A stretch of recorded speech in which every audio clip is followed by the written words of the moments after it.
Nah kalau sudah 63 tahun berarti mati pantas, hidup pantas. Betul Pak? Betul Pak? Oke, 63 tahun kalau dikabarkan di masjid innalillahi, oh berarti sudah meninggal dunia. Usianya berapa? 63 tahun. Wis pantas. Kalau Allah sudah merahmati, ayat berikutnya mengatakan innallaha yaghfirud dzunuba jami'a. Hambaku nek wis tak rahmati, semua dosanya tak hapus loh. Tidak hanya 1, 2 Pak, semua dosa.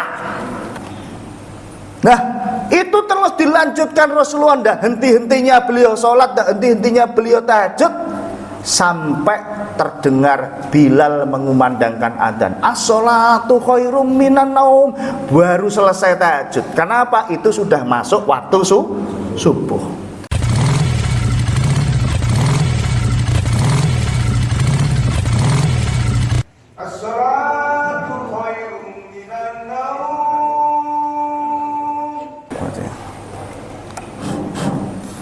Assalamualaikum warahmatullahi wabarakatuh. Waalaikumsalam warahmatullahi wabarakatuh. Bismillah, alhamdulillah, wassalatu wassalamu ala rasulillah Sayyidina Muhammad ibn Abdillah wa ala alihi wa ashabihi wa mawalah.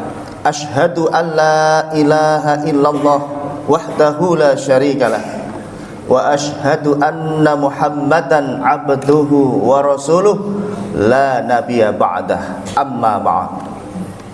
Hadratal muhtaramin yang kami hormati dan kami muliakan, hadirin sekalian, Bapak Ibu jamaah Masjid Al-Ikhlas, khususnya Kembang Maguharjo yang insya Allah semuanya dirahmati Allah Subhanahu wa Ta'ala.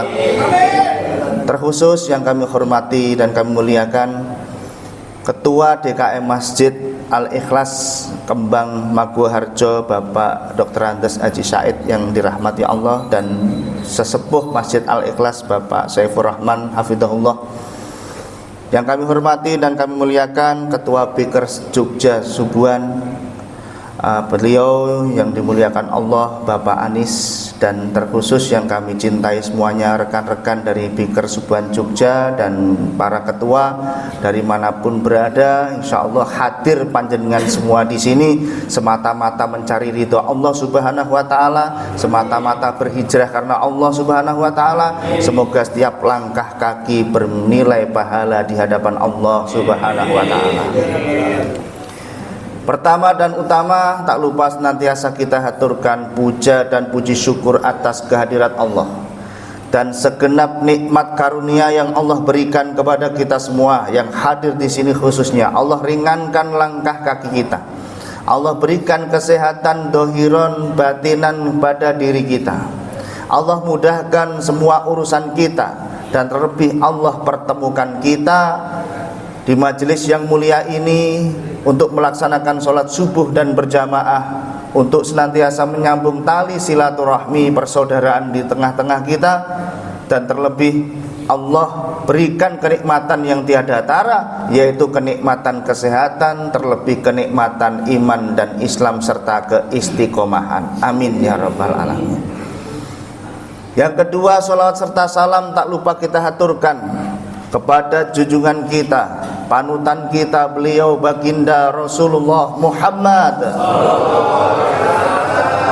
beserta keluarga, para sahabat beliau, dzurriyyah beliau, ahlul bait beliau, yang tentunya sangat kita nanti-nantikan syafaat beliau kelak di akhir zaman. Allahumma amin. Bapak Ibu hadirin yang dirahmati Allah Subhanahu wa Ta'ala, di dalam satu hadis yang diriwayatkan oleh Imam Bukhari, hadis yang dinilai sahih oleh para ulama, Nabi SAW bersabda, "Man kanat hijratuhu ilallah wa rasulih, fa hijratuhu ilallah wa rasulih." Barang siapa yang keluar dari rumah berhijrah menuju kepada ridhonya Allah dan Rasulnya, maka hijrahnya, keluar rumahnya itu semua bernilai karena Allah dan Rasulnya. Wa man kanat hijratuhu ila dunya aw imra'atin yankihuha fa hijratuhu ila ma hajara ilaih.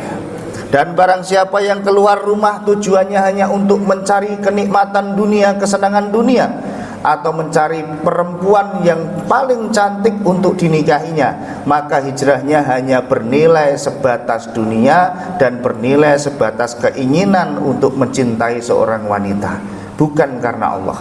Tadi disebutkan oleh Bapak Anis telah memberikan nasihat kepada kita, amalan yang luar biasa itu ketika dilandasi keikhlasan dan keistiqomahan. Ikhlas karena Allah, setelah ikhlas jangan sampai tertipu dengan keikhlasan, namun harus dijaga dengan keistiqomahan. Sedikit istiqomah itu lebih dicintai Allah daripada banyak tapi langsung jelek, istilahnya orang Jawa.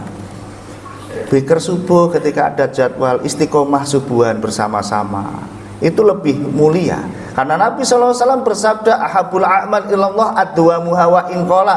Sebaik-baiknya amal yang ditinjau dari segi kuantitas jumlah, kalau dari segi kualitas tentu yang dilandasi dengan sifat ikhlas. Tapi kalau kuantitas jumlahnya yaitu adwamuha, dawamnya, kontinunya, istiqomahnya, wa inqala, walaupun hanya sedikit. Jadi kan semampu setiap maghrib baca 1 lembar sedikit terus kontinu, itu lebih dimuliakan Allah daripada 10 juz tapi hanya sehari terus besoknya sudah bosan. Hadirin yang dirahmati, perlu kami sampaikan bahwasanya kita yang sudah berhijrah, kita yang sudah punya niatan untuk memperbaiki diri, meninggalkan masa lalu yang kelam untuk menuju masa depan yang cerah. Kalau dalam bahasa Quran disebutkan yakhruju minadh-dhulumati ilan nur, keluar dari kegelapan, keluar dari zaman jahiliyah untuk menuju kepada hari-hari yang penuh dengan rahmat Allah, penuh dengan kebahagiaan, penuh dengan keselamatan dan keberkahan. Tentunya hijrah kita itu harus kita landasi dengan 4 perkara. Berapa teman-teman? Hanya 4. Apa 4 itu? Ada dalam kitab Minhajul Muslim yang ditaklif, ditulis oleh seorang ulama yang bernama Syekh Abu Bakar Al-Jazair. Beliau merumuskan 4 konsep mengisi hari-hari orang yang telah berhijrah di jalan Allah. Yang pertama adalah muhasabah. Apa muhasabah itu? Muhasabah yaitu dari kata hasib, hasiba, artinya menghitung. Nah, biasanya aktivitas menghitung itu Bapak Ibu dilakukan oleh orang-orang yang punya profesi dagang. Syekh Abu Bakar Al-Jazair itu mengibaratkan orang dagang. Orang dagang itu adalah orang yang rajin menghitung. Apa yang dihitung oleh orang dagang itu? Biasanya apa Pak? 2 hal, keuntungan dan rugi. Sama dengan orang yang beramal, sama orang yang berhijrah di jalan Allah. Harusnya orang itu senantiasa bermuhasabah, menghitung sejauh mana amalnya dan sebanyak apa dosa-dosa atau kesalahan yang pernah dilakukan. Yang kedua, Syekh Abu Bakar Al-Jazair mengatakan, pedagang itu menghitung, biasanya menghitungnya itu kapan? Nah, ini pertanyaannya, Ustadz muhasabah, terus saya muhasabahnya kapan? Syekh Abu Bakar Al-Jazair mengatakan, biasanya para tajir, para pedagang itu menghitung untung dan ruginya, besar labanya atau kekurangan dalam dagangannya itu biasanya akhir zaum, di akhir hari. Marilah kita di setiap akhir hari yang kita jalani, misalkan dari pagi, apa aktivitas kita sejak pagi sampai nanti terbenamnya matahari, sampai nanti kita menutup mata untuk tidur. Sebelum itu marilah kita muhasabah, menghitung seberapa banyak umur yang sudah kita lalui dan seberapa banyak amal yang sudah kita kerjakan. Jangan-jangan kita dapati bahwasanya dosa kita jauh lebih banyak daripada amal kita. Kira-kira itu untung apa rugi?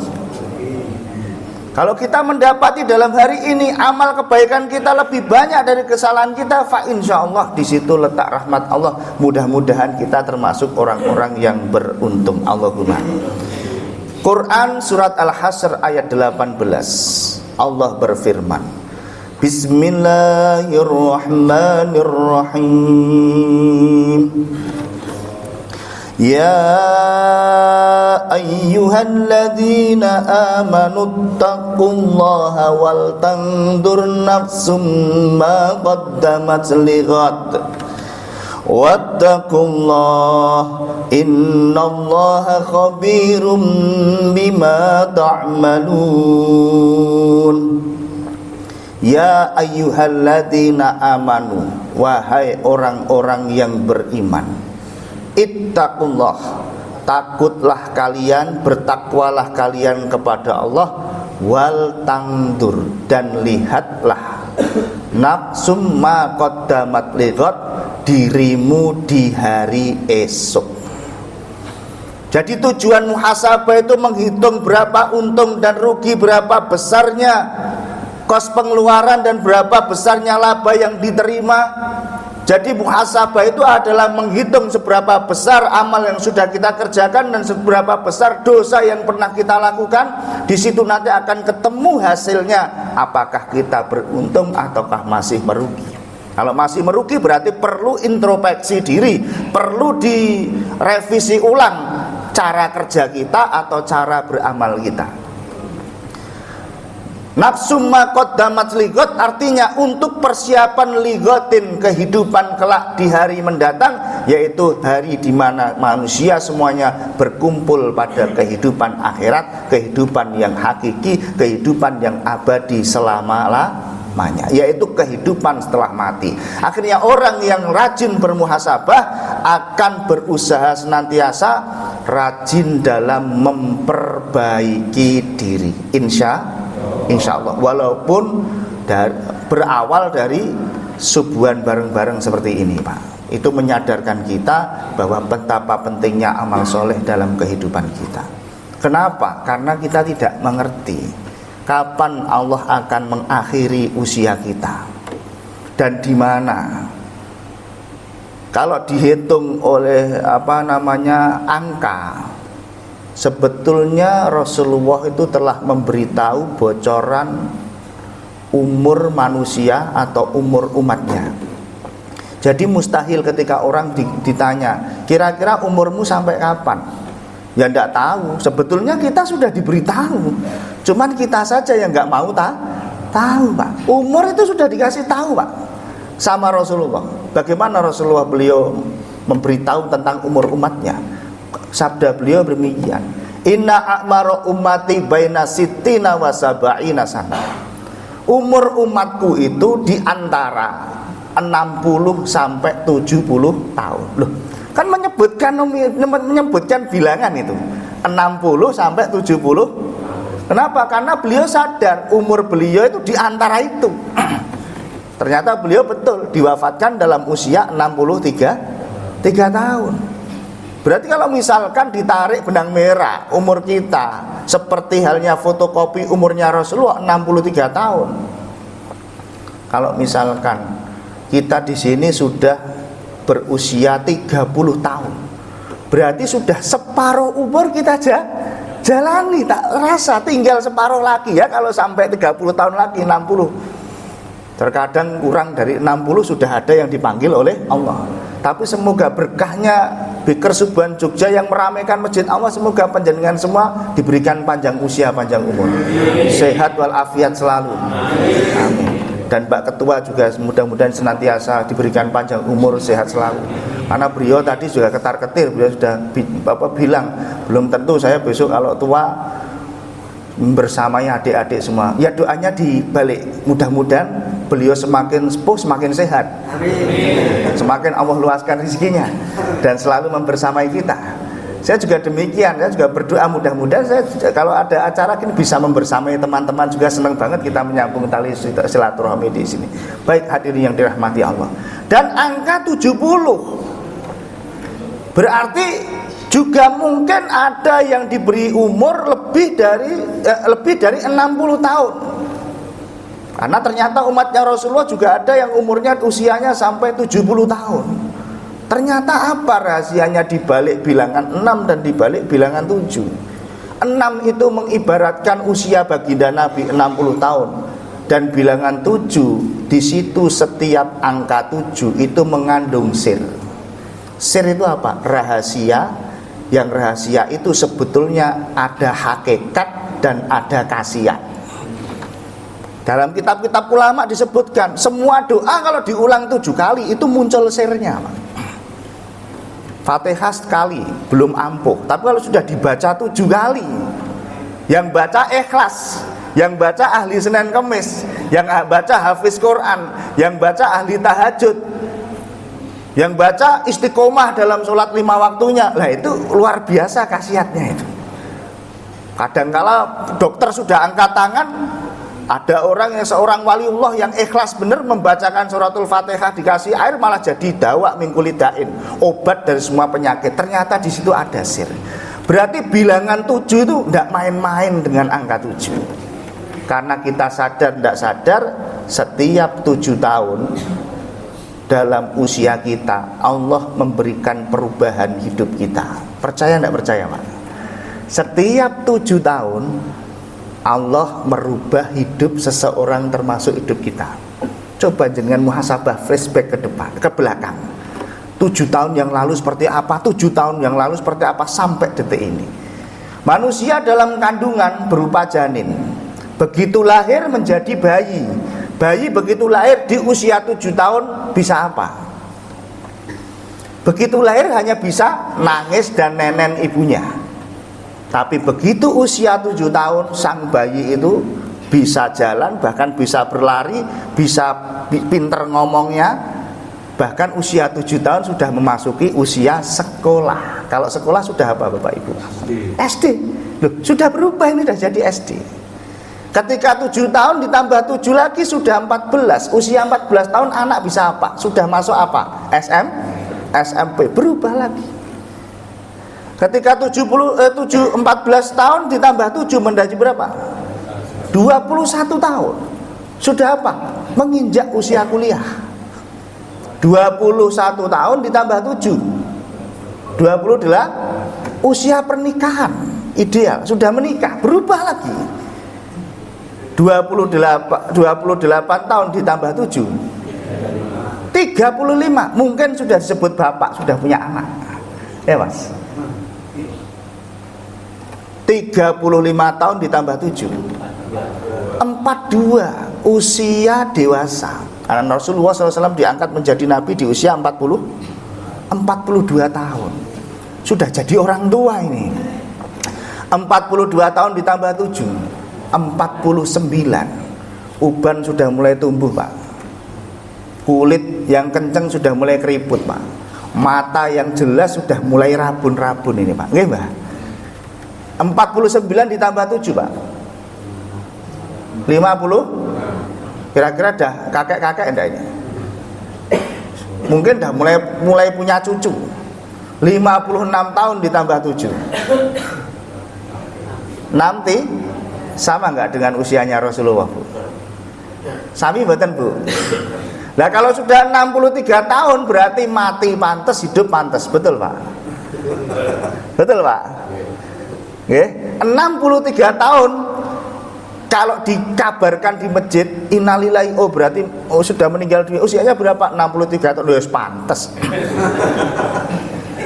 Coba kalau yang dikabarkan itu usia 13 tahun, pasti orang lain yang dengar bilang, "Lah kok jek nomen toh?" 24 tahun meninggal, lah kok isih nomen toh, jek bocah wingi sore. Loh, kemarin saya punya tetangga, Pak. Cuman mau ambil minum, memang badannya agak gemuk. Mau ambil minum, mau Jumatan, kepleset di depan pintu, geblak, langsung keluar darah telinya, ternyata sudah meninggal dunia. Padahal mau Jumatan. Subhanallah, di hari Jumat wafatnya beliau. 24, lah kok 24 tahun? Lah kok cepet pasti banyak yang protes. Tapi lah usia 63 tahun sampun disiarke, Pak. Jadi oh ya pantes wong wis tu. Nggih, Pak. 63 tahun ditambah 7, Pak. 7, Bu. Nah, ini bilangan tadi ketemu. Rasulullah sudah bilang 60 tahun sampai 70 tahun. Berarti kalau sudah diparingi 70 tahun berarti bonus 7 tahun. Nah, orang yang usianya 70 tahun harusnya sudah banyak bersyukur dikasih umur yang panjang. Nah, kalau nanti 70 tahun ditambah 7, Pak, berarti berapa, Pak? 77. Bilangan 7 yang depan menunjukkan bilangan besar yaitu 70. Artinya usianya sudah lanjut, tapi bilangan 7 yang belakang bilangan kecil, berarti walaupun usianya sudah lanjut kembali mengkeret kayak anak kecil. Pola pikir polanya kayak anak kecil. Sering Oke, jenengan malah ngompol. Nah, maka jenengan sebagai putra-putra yang baik ini subhanallah, kalau mendapati merawat orang tua yang sudah seperti itu, wah, ya harus sabarnya luar biasa, subhanallah. Nah, kembali lagi ke tema. Menapaki hijrah di hari esok untuk apa? Yang pertama kita lakukan muhasabah. Dengan muhasabah ketemu berapa banyak amal kita, berapa banyak dosa kita, akhirnya ketemu hasil, termasuk untung apa rugi. Nah, setelah ketemu hasil, kalau untung berarti banyak bersyukur, alhamdulillah. Nah, kalau rugi, tips yang kedua, berarti kalau rugi nih, wah saya harus introspeksi diri, memperbaiki diri, memperbanyak amal soleh. Nah, kalau saya masih banyak rugi, ternyata catatannya, hitung-hitungannya kok masih banyak dosanya. Ya Allah, apa yang dilakukan, Pak? Mohon ampun pada Allah setelah muhasabah at-taubah, yaitu taubat. Ya ayyuhalladzina amanu tubu ilallahi taubatan nasuha. Wahai orang-orang yang beriman, taubatlah kalian kepada Allah taubatan nasuha, dengan taubat yang sebenar-benarnya. Kita tengok ke belakang bagaimana Rasulullah. Baginda sallallahu alaihi wasallam bersabda, Istaghfiru rabbakum fa inni atubu ilaihi kulla yaumin mi'ata marrah. Wahai manusia, mohonlah ampun kalian semua atas dosa-dosa kalian kepada Rabbakum, Tuhan kalian Allah subhanahu wa ta'ala. Ketahuilah, fa inni atubu ilaihi, maka sesungguhnya aku setiap hari bertaubat kepada Allah mi'ata marrah, sebanyak 100. Rasulullah sejak lahir sampai wafat tidak pernah bermaksiat dan tidak pernah berbuat dosa. Setiap hari taubatnya, istighfarnya tidak kurang dari 100 kali. Kita yang sering buat dosa nggak tobat-tobat malah nyengir, la haula wala quwata illa billahil aliyyil azim. Ketika itu Sayyidatu Aisyah. Siapa Sayyidatu Aisyah? Istri atau anak? Istri. Kedatangan 2 tamu seorang sahabat Nabi dan bertanya, ya Aisyah, engkau kan istri Rasulullah. Itu masyhur dalam satu riwayat itu. Surat Sahih di dalam Sahih Bukhari, ada dalam kitab Nasihatil Nisa atau Fatwa Nisa juga disebutkan. Ya Aisyah, aku tanya kepadamu, apa yang menakjubkan pada Rasulullah Shallallahu Alaihi Wasallam? Kata Siti Aisyah, begini para sahabat, di malam yang dingin aku menemani tidur Rasulullah dan Rasulullah tidur bersamaku. Dalam hati aku ingin selalu dekat dengan baginda Nabi, karena aku sangat sayang dan sangat mencintai Nabi. Di tengah malam Nabi terbangun, dan ketika Nabi terbangun, aku pun mendengar suara Nabi bangun, aku pun juga ikut terbangun. Setelah aku sadar Nabi bangun, Kemudian aku melihat Rasulullah dan Rasulullah mengatakan sesuatu. Apa yang dikatakan Rasulullah? Beliau minta izin kepadaku. Jadi Rasulullah mau meninggalkan Siti Aisyah dalam tidurnya, itu izin dulu, Pak. Ya Aisyah, izinkan aku. Loh, Rasulullah ingin kemana? Kata Nabi, atakbudu Rabbi, malam ini aku akan bertahajud, bersujud menyembah Rabbku. Kalau bahasa kita pikir-pikir Jogja, istriku sayang, aku izin kepadamu karena aku harus meninggalkan engkau untuk mengikuti kegiatan Biker Subuhan Jogja. Wah, keren. Ini sudah setidaknya jenengan itu sudah mengamalkan ini, Pak.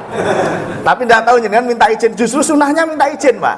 Loh, Rasulullah itu kalau mau meninggalkan istrinya izin dulu, Pak. Belum punya istri. Oh, belum punya istri. La ilaha illallah. Tak carikan apa, Mbak? Santri saya banyak loh, Mbak, hafal Quran loh. Masya Allah. Masya Allah. Subhanallah. Atau Pak Santos mungkin mau nambah ya.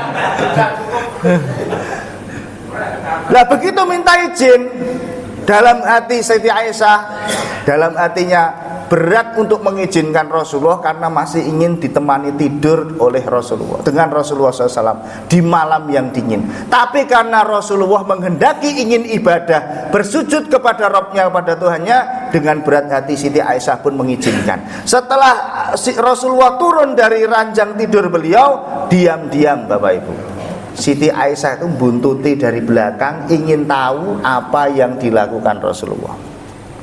Ternyata yang dilakukan beliau apa? Ya, tanya para sahabat. Beliau masuk ke tempat wudhu, beliau berwudhu dengan menyempurnakan wudhunya. Setelah itu beliau masuk ke mihrab pesolatan, beliau melaksanakan sholat tahajud. Aku tunggu di belakangnya beliau tanpa sepengetahuan beliau, dan aku dapati ketika beliau membaca ayat demi ayat dalam suratnya, beliau menangis terseduh-seduh. Subhanallah. Pak Nabi kalau sholat, Pak, baca ayat itu nangis, Pak. Dan aku lihat air mata beliau bercucuran membasahi dada, Pak. Nangisnya Rasulullah itu bukan kelas kayak kita. Kita kalau nangis cengeng itu cuman paling yang basah pipinya. Itu pun nangisnya karena dikejar-kejar debt collector. belum lunas itu. Masya Allah, Rasulullah nangis itu sampai dadanya itu basah dengan air matanya. Nah, itu terus dilanjutkan Rasulullah, tidak henti-hentinya beliau sholat, tidak henti-hentinya beliau tahajud, sampai terdengar Bilal mengumandangkan adzan, as-sholatu khairum minan naum. Baru selesai tahajud. Kenapa? Itu sudah masuk waktu subuh. Beliau bergegas tindak ke masjid, mengimami sholat. Terus setelah selesai sholat, beliau duduk berzikir. Beliau mengagungkan asma Allah, membaca tasbih, mengagungkan Rabbnya, sampai terlihat sinar matahari menerangi penjuru dunia ini. Baru baru Rasulullah ini kondur ke rumahnya. Berarti dari waktu tahajud sampai subuh, sampai keluar sinar matahari, baru beliau pulang dari masjid. Di depan rumah dicegat sama istrinya, yaitu Sayyidatu Aisyah. Dan Aisyah bertanya, ya Rasulullah, faqad ghafara ma taqaddama min dzambika wa ma ta'akhkhar. Sungguh-sungguh engkau telah diampuni dosamu yang telah lalu dan dosa yang akan datang. Kenapa engkau masih beribadah sampai lebam kedua matamu karena banyaknya menangis, dan sampai bengkak kakimu karena saking lamanya timpuh duduk iftiros, duduk tahiyat? Jawabnya baginda Nabi, ya Aisyah, afala an akuna abdan syakuron.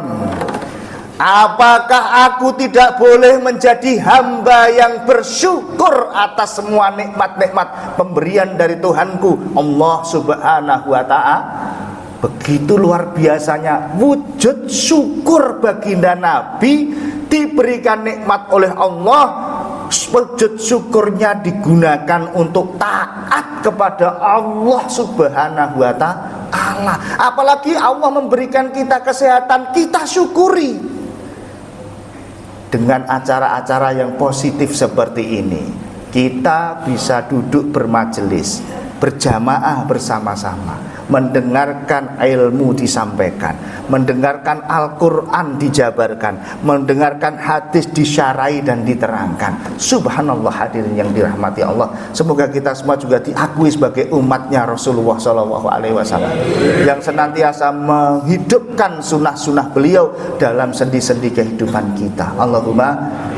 Beliau yang sudah dahsyat dan luar biasanya ibadahnya semacam itu, mungkin panjenengan bisa bayangkan sendiri. Beliau tak kurang dalam sehari semalam bertobat kepada Allah, beristighfar kepada Allah 100 kali.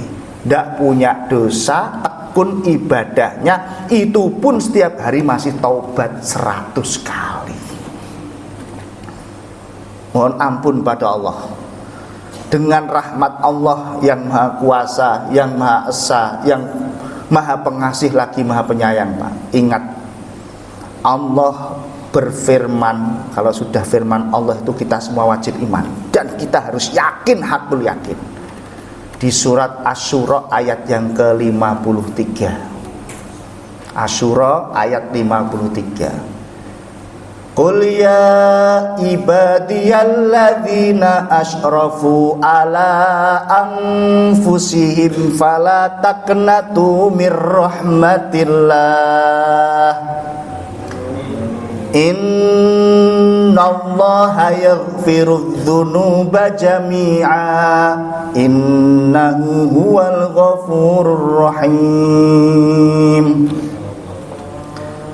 Wahai orang-orang, kul, ya ucapkanlah kepada ya Muhammad, ucapkanlah kepada hamba-hambaku, umatmu yang mereka semua asrafu ala anfusin, telah melampaui batas dalam perilakunya, banyak berbuat dosa, banyak berbuat maksiat, dan banyak meninggalkan perintah-perintahku, mengingkari perintah-perintahku. Katakan kepada mereka, fala taqnatu min rahmatillah, jangan sekali-kali berputus asa dari rahmatnya Allah. Dosa yang paling besar itu Bapak Ibu, suudzon kepada Allah. Loh, saya itu kayak gini, apa saya itu diampuni dosanya? Loh, itu sudah suudzon sama Allah.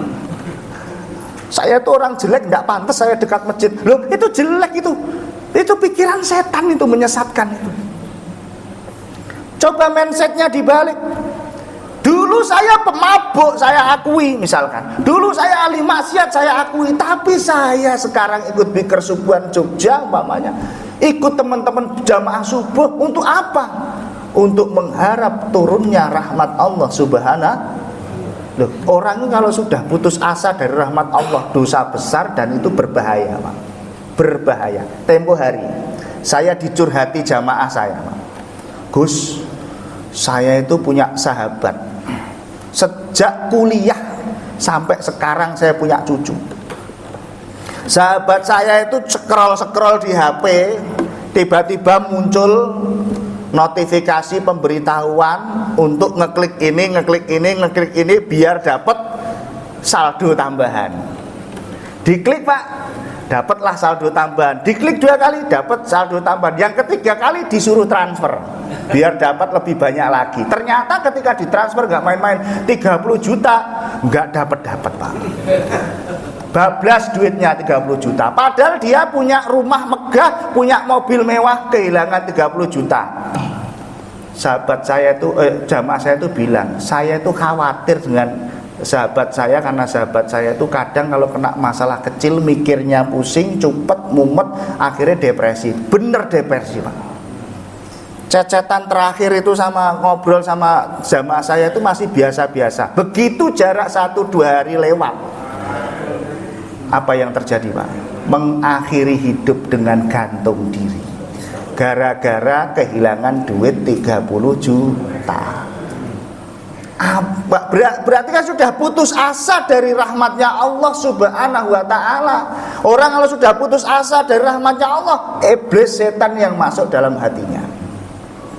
Begitu banyak orang di kuburan yang mati, andai kata ia bisa diajak bicara, cita-citanya cuma satu, pengen hidup lagi, Pak. Yang masih hidup malah putus asa, pengen mengakhiri hidup. Na'udzubillahi min Fala taqnatu mir rahmatillah. Jangan kalian berputus asa dari rahmatnya Allah. Kalau Allah sudah merahmati, ayat berikutnya mengatakan innallaha yaghfirud dzunuba jami'a. Hambaku nek wis tak rahmati, semua dosanya tak hapus loh. Tidak hanya 1, 2 Pak. Semua dosa. Saya ulangi lagi, tidak hanya 1, 2 dosa, tapi semua. Loh, kalau sudah dirahmati Allah Pak, pertanyaannya kapan Allah merahmati kita Pak? Kapan kira-kira? Paling gampang Pak, Nabi memberikan kisi-kisi jawaban dari hadis yang mulia ini. Mamin buyutin yudarisuna kitaballah wa sunnati rasulillah illa hafatzhumul malaikah wa ghasyiyathumur rahmah wa dzakarallahu fiman indah. Mamin buyutin, di mana suatu tempat, entah itu rumah, entah itu surau, entah itu musola, entah itu masjid, di mana saja tempat itu yudarisu kitaballah wa sunnah, digunakan untuk bertadarus, untuk mempelajari kitabullah, kitabnya Allah Al-Quran, di mana tempat di situ dibaca 1, 2 ayat diuraikan, di mana di suatu tempat itu dibacakan ayat Allah wa sunnata Rasulullah, dan dibacakan sunnah-sunnahnya baginda Nabi besar SAW. Gampangannya tempat yang sering untuk ngaji. Illa hafat umul malaikah, melainkan turun para malaikat. Jadi yang turun itu malaikat yang tugasnya di atas. Jadi malaikat itu ada 2 jenis Pak. Yang tugas di bumi disebut malaikatul ard, yang tugas di langit. Yang dari langit itu turun semua. Kenapa? Ghasyiyat umur rahmah, membawakan hadiah kepada majelis yang di majelis itu sedang ramai-ramai mengaji Al-Quran dan mengaji sepatah 2 patah hadis Rasulullah Shallallahu Alaihi Wasallam. Alhamdulillah, doakan juga istiqomah. Tak terasa saya membacakan di pesantren saya ini kitab hadis Jami' Us-Shogir. Jami' itu kumpulan, Shogir itu kecil. Jadi dari 6 induk kitab hadis, dari Sahih Bukhari, Sahih Muslim, Ibnu Majah, Abu Dawud, At-Tirmidzi, terus yang terakhir hadis Muslim ada 6 ya, Bukhari, Muslim, An-Nasai, Abu Dawud, At-Tirmidzi, Ibnu Majah. 6 kitab hadis diringkas menjadi 1 hadis, namanya Jami' Shogir. Kurang lebih ada 10.000 hadis nanti kalau sampai khatam. Alhamdulillah tak terasa Pak. Yang penting istiqomah tadi. Saya sudah membacakan santri itu sampai hadis 2888. Tidak tahu jenengan sudah khatam berapa hadis itu. Pak Anies, diajak teman-teman Pak Anies, kalau bisa nanti pas speaker Subhan Jogja sama Gus Awi bagi kitab hadis saya bacakan.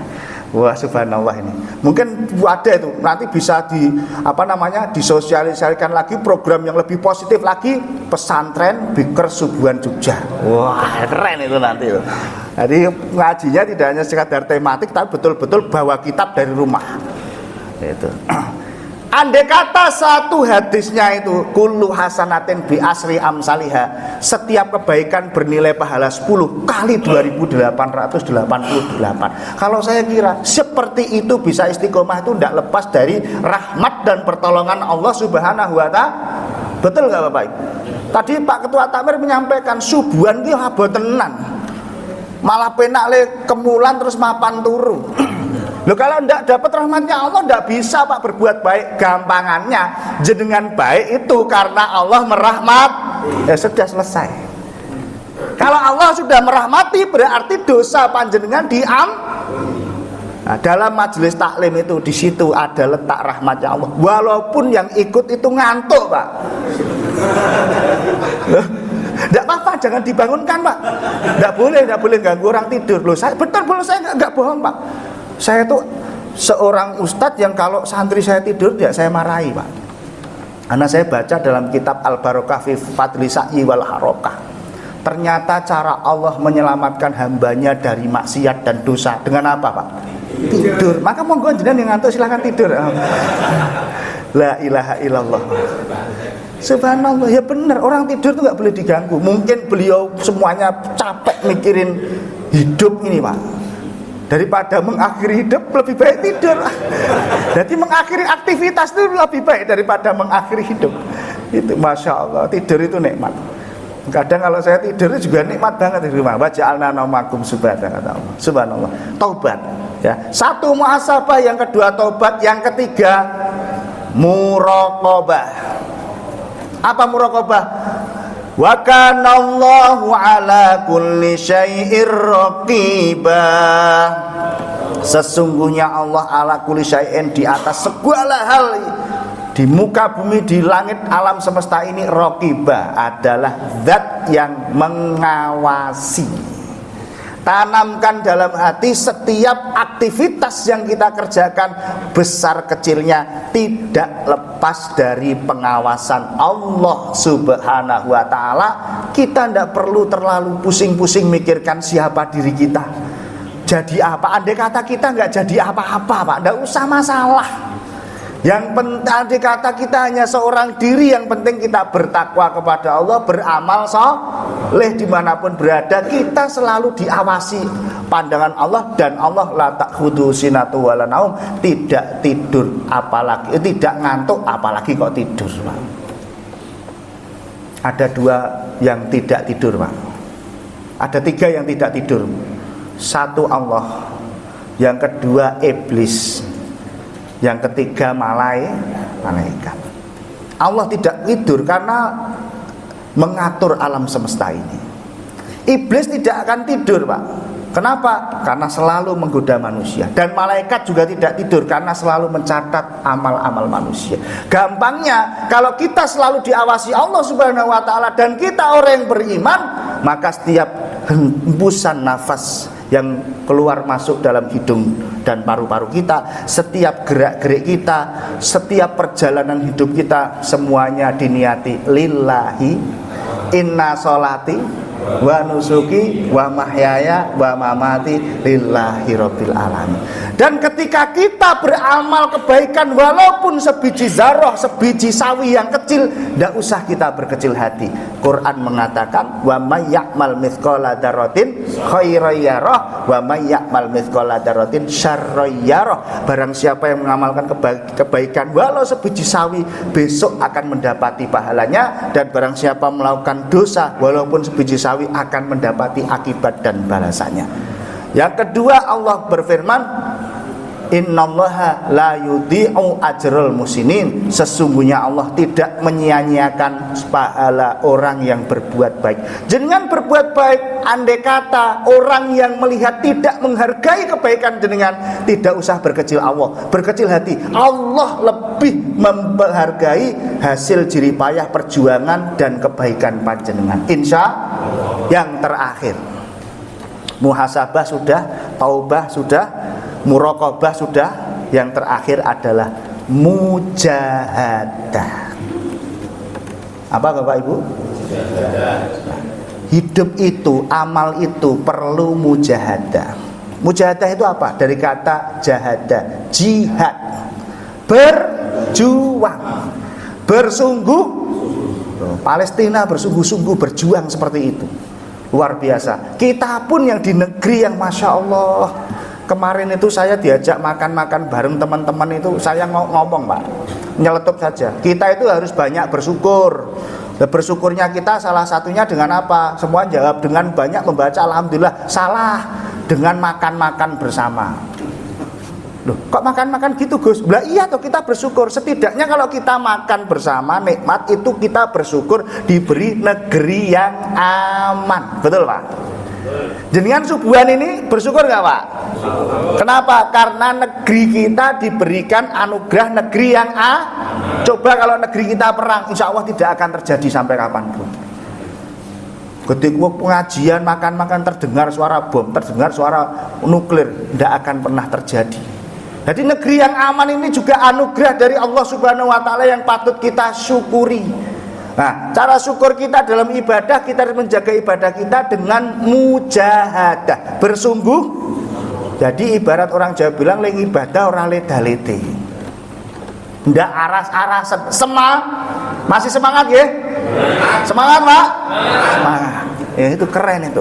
Ingat, Quran mengatakan, wa ma ubari'un nafsi innan nafsa la amaratum bisu. Kata Nabi Yusuf di dalam surat Yusuf, wa ma ubari'un nafsi, aku tidak mau membebaskan hawa nafsuku.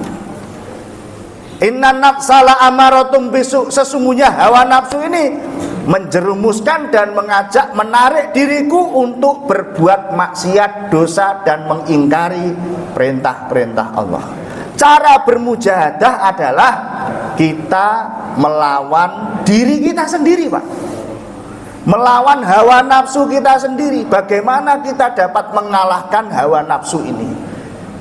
Artinya nafsu amaratu bisu yang memerintahkan dalam kejelekan, bukan nafsul mutmainah. Kita ngaji itu karena punya nafsu, namanya nafsul mutmainah. Nafsu yang baik ini nafsu yang mengajak kepada kejelekan, yang membisiki diri kita untuk berbuat maksiat. Kita mujahadah, kita perangi dengan cara kita menjaga diri. Lah, agar kita dapat membentengi diri dari perbuatan maksiat dan dosa, kita perlu ilmu.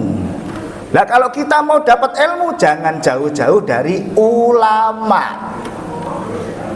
In ala inna fil jasadi mudghah, in soluhat soluhat jasadu kullu, wa in fasadat fasadat jasadu kullu. Di dalam tubuh kita ada segumpal darah. Bila segumpal darah itu baik, maka semua dari sekujur rambut sampai kaki itu baik. Baru kalau segumpal darah itu jelek, maka seluruh tubuh dari ujung rambut sampai kaki itu jelek. Apa itu ya Rasul? Wahiyal qalb, itu adalah hati. Jadi mujahadah kuncinya yaitu panggilan hati. Hati yang terketuk untuk mencari ridhonya Allah. Insya Allah hati yang senantiasa mendapatkan petunjuk dari Allah Subhanahu wa Ta'ala. Dan ciri-ciri orang yang takut kepada Tuhannya, orang yang takut kepada Allah, yaitu orang yang senantiasa dapat menjaga hawa nafsunya, dapat mengendalikan hawa nafsunya. Fa amma man khafa maqama rabbih wa nahan nafsa 'anil hawa fa innal jannata hiyal ma'wa. Barang siapa yang takut dengan Tuhannya di surat An-Nazi'at, dengan cara ia mau menjaga dan mengendalikan hawa nafsunya, tidak lain surga menjadi tempat kembalinya. Hijrahmu menapaki harimu esok, yaitu dengan 4 perkara. Yang pertama muhasabah, yang kedua at-taubah, taubat, yang ketiga muraqabah, selalu diawasi Allah, dan yang keempat terakhir adalah mujahadah, mengendalikan hawa nafsu. Insya Allah kita semua akan diberikan keselamatan dunia dan akhirat. Semoga Allah berikan kesehatan kepada kita semua, panjang usia, panjang umur untuk ketaatan. Semoga Allah limpahkan rahmat agar kita menjadi hamba yang senantiasa dapat menjaga istiqomah. Dan semoga Allah meluaskan rezeki kita dengan rezeki yang halalan thayyibah dan barokah. Terima kasih, demikian yang dapat kita sampaikan, semoga bermanfaat. Mungkin masih ada pertanyaan dari saya atau bagaimana Pak ini? Atau kami tutup? Sampun ya? Nah, baik, kalau sampun, untuk menambah keberkahan pertemuan kita di pagi hari ini, mari kita bersama-sama bermunajah, berdoa kepada Allah. Semoga hadirin sekalian, segala hajat dan permohonan dikabulkan oleh Allah Subhanahu wa taala. A'udzubillahi minasyaitonirrajim. Bismillahirrahmanirrahim. Alhamdulillahirabbil alamin, hamdasy syakirin hamdan naimin, hamdan yu'afi ni'amahu wa yukafi'u mazidah. Ya Rabbana lakal hamdu kama yanbaghi li jalali wajhika wa azimi sultanik. Asyhadu an la ilaha illallah wa asyhadu anna Muhammadan abduhu wa rasuluh. Allahumma ighfir lana dzunubana wa khatayana kullaha. Allahumma ighfir lana wa li walidina wa li masyayikhina wa li asatidina wa li jami' ahli al-qubur hadhil jama'ati minal muslimin wal muslimat wal mu'minat minat khususan minhum ila arwahi abaina wa abaihim wa ummahatina wa ummahatihim wa ajdadina wa jaddatihim wa jami'al quburi minal muslimin wal muslimat wal mu'minin wal mu'minat mimma syarikil ardi ila magharibiha bariha Allahumma ighfir lahum warhamhum wa'afi wa'fanhum. Allahumma ij'al quburahum rawdatan minal jinan wa la taj'al quburahum mufratan min nufarin niran. Allahumma anzir rahmah wa ni'ma maghfirah ila arwahihim. Allahumma ja'alna min ibadikal muttaqin wa min ibadikas salihin wa min ibadikal muflihin wa min ibadikas salimin afatid dunya wa adabil akhirah. Itfa' lana ya Allah minal ghala'i wal bala' wal waba' wal fahsya'i wal munkar wa suyufil mukhtalifati wa syada'idal mihan ma dhahara minha wa ma batan an baladina hada Indonesia khosatan wa min sairil buldani muslimin amman khususan fi baldatin Palestina. Irhamna ya arhamar rahimin, irfa' laha amrataha wa musibatiha, irhamna ya arhamar rahimin. Barakati salawati ala nabiyika Muhammadin sallallahu alaihi wasallam. Allahumma shalli ala sayyidina Muhammadin salatan tunjina biha min jami'il ahwali wal afat wa taqdilana biha min jami'il hajat wa tutahhiruna biha min jami'is sayyi'at wa tarfa'una biha indaka ala darajat wa tuballighuna biha aqsal ghayat min jami'il khairati fil hayati wa ba'dal mamat. Allahumma shalli ala sayyidina Muhammadin al-Fatih lima ughliqa wal khatimi lima sabaqa nasiril haqqi bil haqqi wal hadi ila siratikal mustaqim wa ala ali haqqa qadri wa miqdaril azim. Allahumma arzuqna ziyarata baitikal mu'azzam wa rasulikal mukarram fi hadal amma fi kulli amri asan hal li ibadatil haji wal i'timar. Allahumma shalli ala sayyidina Muhammadin tubalikuna biha hajja baitikal haram wa ziyarati qabri habibika Muhammadin afdhalas salati wa salam fi lutfin wa afiyah wa salamah wa bulukil maram. Allahumma inna nas'aluka ala auladina wa dzurriyyatina minar rijali sholihin wa minan nisa'i sholihat bi ahlakil karimah wa ahlakin nubuwah wa ahlakil qur'aniyah. Rabbana dhalamna anfusana wa illam taghfir lana wa tarhamna lanakunanna minal khasirin. Rabbana hab lana min azwajina wa dzurriyyatina qurrata ayun waj'alna lil muttaqina imama. Rabbana atina fid dunya hasanah wa fil akhirati hasanah wa qina adzabannar wa adkhilnal jannata ma'al abrar ya aziz ya ghafar ya rabbal alamin. Sallallahu ala sayyidina Muhammadin wa ala alihi washabihi ajmain. Subhana rabbika rabbil izzati amma yasifun wa salamun alal mursalin walhamdulillahi rabbil alamin. Bihaqqi sirril Fatihah. A'udzu billahi minasy syaithanir rajim. Bismillahirrahmanirrahim. Alhamdulillahi rabbil alamin. Arrahmanir rahim. Maliki yaumiddin. Iyyaka na'budu wa iyyaka nasta'in. Ihdinas siratal mustaqim. Siratal ladzina an'amta 'alaihim ghairil maghdubi 'alaihim waladdallin. Amin amin ya rabbal alamin. Terima kasih. Mohon maaf bila ada kata yang tidak berkenan kepada kami dan kekhilafan. Kami akhiri wallahul muwaffiq ila aqwamit thoriq. Assalamualaikum warahmatullahi wabarakatuh.